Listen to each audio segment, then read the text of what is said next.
મહાત્માના ઓથે પાપ કર્યાનું. સ્વામિનારાયણ હરે સંવત 1885 માસ સુધી પંચમીને દિવસ સ્વામી શ્રી સહજાનંદજી મહારાજ શ્રી ગણરામ મધ્યે દાદા કાચરના દરબારમાં આથમણે દ્વાર ઓરડાની ઓસરીએ ઢોલિયા પર વિરાજમાન હતા ને સર્વ શ્વેત વસ્ત્ર ધારણ કર્યા હતા ને પોતાના મુખારવિંદની આગળ મુનિ તથા દેશ દેશના હરિભક્તની સભા ભરાઈને બેઠી હતી ને ગવૈયા પરમહંસ વસંતના કીર્તન ગાવતા હતા. પછી શ્રીજી મહારાજે મુક્તાન સ્વામી આદિક સાધુને કહ્યું છે, વિષયા વિનિવર્તન્તે નિરાહારસ્ય દેહિના, એ શ્લોકનો અર્થ કરો. ત્યારે તેમણે રામાનુજ ભાષ્ય સહિત અર્થ કર્યો. ત્યાર પછી શ્રીજી મહારાજ બોલ્યા છે, એનો તો અમે એમ નિશ્ચય કર્યો છે, યુવા અવસ્થા જેને હોય તેને આહાર ક્ષીણ કરવો ને યુક્તાહાર વિહારપણે રહેવું ને આહાર ક્ષીણ થાય ત્યારે દેહનું બળ ક્ષીણ થાય અને ત્યારે જ ઇન્દ્રિયો જીતાય, તે વિના ઇન્દ્રિયો જીતાય નહીં. ને એવો થકો પોતાના મનને ભગવાનની 9 પ્રકારની ભક્તિને વિશે રુચિ સહિત રાખે ને ભક્તિમાં પ્રીતિ રાખે. એ 2 પ્રકારે એ વર્તે તો એનો સત્સંગ પાર પડે. અને એમ ના હોય તો એ જ્યારે ત્યારે જરૂર ઇન્દ્રિયોને વશ થઈને વિમુખ થાય. તે ગોવર્ધન જેવો સમાધિનિષ્ઠ હોય તો પણ એને ભય છે તો બીજાની શી વાર્તા. અને આહાર નિયમમાં કરવો, તે ઘણા ઉપવાસ ઠામુકા કરવા માંડે તેને કંઈ ના થાય. એમ તો ઝાઝી તૃષ્ણા થાય ને મુર્ગો આહાર વધે ને ઉપવાસનો ખાંગો ખાય ત્યારે બમણો વારે. માટે એ તો ધીરે ધીરે આહારને ઘટાડવા માંડે તો નિયમમાં આવે. જેમ મેઘ ઝીણી ઝીણી બૂંદે વરસે છે પણ બહુ પાણી થાય છે, તેમ ધીરે ધીરે આહારને નિયમમાં કરવો ને એમ કરે ત્યારે ઇન્દ્રિયો નિયમમાં આવે ને ભક્તિમાં પ્રીતિ હોય તો પાર પડે. એ નિશ્ચિત વાર્તા છે. અને વળી શ્રીજી મહારાજે એમ વાર્તા કરી છે, ભગવાનનો જે સાચો ભક્ત તેને ભગવાનનું મહાત્મ્ય સમજાવવાની કેવી રીત છે. તો જે ભગવાન છે તે તેજોમય એવું જે પોતાનું અક્ષરધામ તેને વિશે સદા સાકાર મૂર્તિ થકા વિરાજમાન છે ને સર્વના કારણ છે, સર્વના નિયંતા છે, સર્વના અંતર્યામી છે, અનેક કોટી બ્રહ્માંડના રાજાધિરાજ છે ને અલૌકિક દિવ્ય સુખમય મૂર્તિ છે ને માયાના ગુણ થકી રહિત છે. એવી રીતે પ્રત્યક્ષ ભગવાનને જાણીને તે ભગવાન વિના જે બીજા સર્વ માયિક પદાર્થ માત્ર તેને અતિશય તુચ્છ ને નાશવંત સમજે ને એક ભગવાન વિશે જ પ્રીતિ કરે ને 9 પ્રકારની ભક્તિને કરે. અને વળી એમ સમજે છે એવા અતિશય મોટા જે ભગવાન તેની મર્યાદાને વિશે કાળ, માયા, બ્રહ્મા, શિવ, સૂર્ય, ચંદ્રમા ઇત્યાદિક સર્વે સમર્થ છે, તે પણ નિરંતર વર્તે છે. એવું જાણીને તે ભગવાને બાંધી જે ધર્મ મર્યાદા તેને વિશે તે ભગવાનની પ્રસન્નતાને અર્થે પોતે નિરંતર વર્તે, પણ તે ધર્મ મર્યાદાનો ક્યારે લોપ ન કરે. અને જે કુબુદ્ધિવાળો હોય તે કેમ સમજે? તો એવા મોટા જે ભગવાન તે તો પતિત પાવન છે, અધમ ઉદાહરણ છે, તે માટે કાંઈક ધર્મ વિરુદ્ધ અવરું વર્તાઈ જશે તો તેની શી ચિંતા છે? ભગવાન તો સમર્થ છે. એવી રીતે મહાત્માનો ઓથ લઈને મૂળગો પાપ કરવા થકી ડરે નહીં. એવો જે હોય તે તો દુષ્ટ છે, પાપી છે ને એવી સમજણવાળો હોય ને તે ઉપરથી ભક્ત જેવો જણાતો હોય તો પણ તેને ભક્ત ના જાણવો ને તેનો સંગ ક્યારેય ના કરવો. અને ભક્ત તો પ્રથમ કઈ તેવી રીતની સમજણવાળાને જ જાણવો ને તેનો સંગ કરવો. ઇતિ વચનામૃતમ. એવી રીતે ગઢડા અંત્ય પ્રકરણનું 32મું વચનામૃત જે તે થયું. સ્વામિનારાયણ હરે સ્વામીએ વાત કરી છે, આપણે તો ભગવાનનો ખપ નથી પણ ભગવાન આવીને પરાણે આપણને વળગ્યા છે. તે મહારાજ કહે, ભૂત વળગે છે તે પણ નથી મૂકતું તો અમે કેમ મૂકશું? સ્વામિનારાયણ હરે સ્વામીએ વાત કરી છે, ઇન્દ્રે વિશ્વરૂપને માર્યો, તેની 4 બ્રહ્મહત્યા લાગી.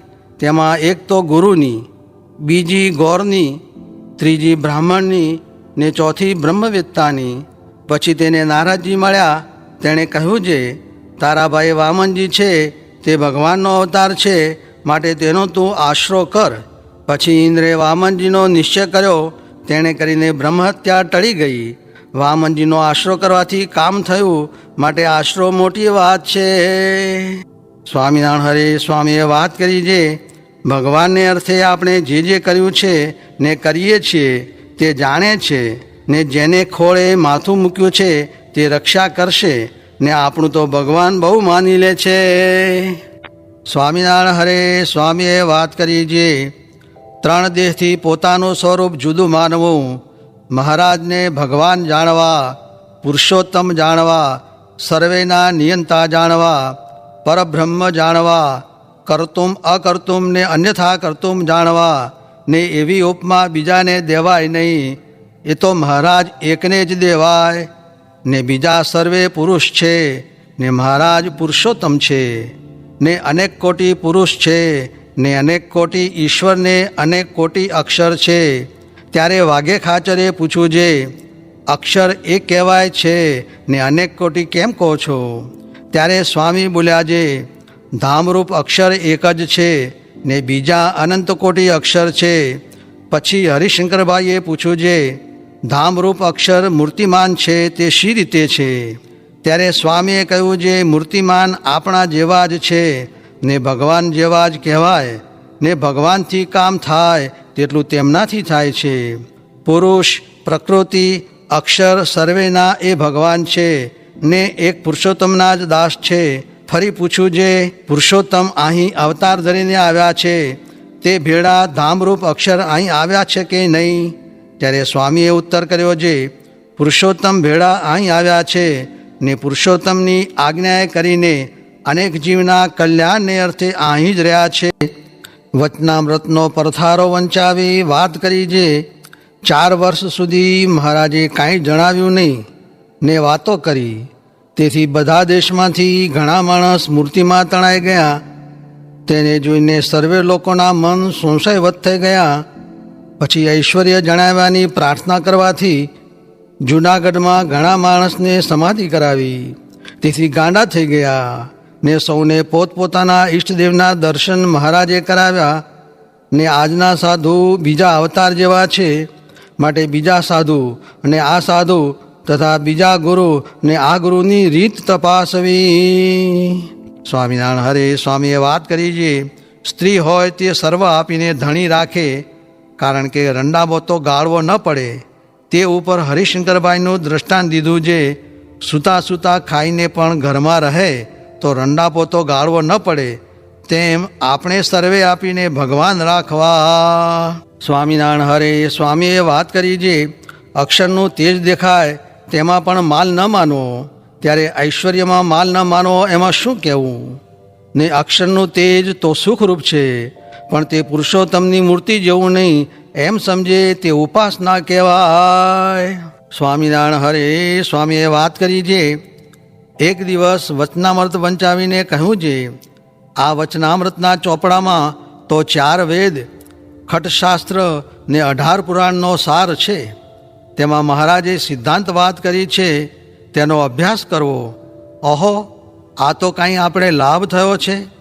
જુઓ ને, ભગવાન કેટલે છેટેથી દયા કરીને આપણા સારું આવ્યા છે ને આ જીવને તો કાંઈ ગરજ નથી.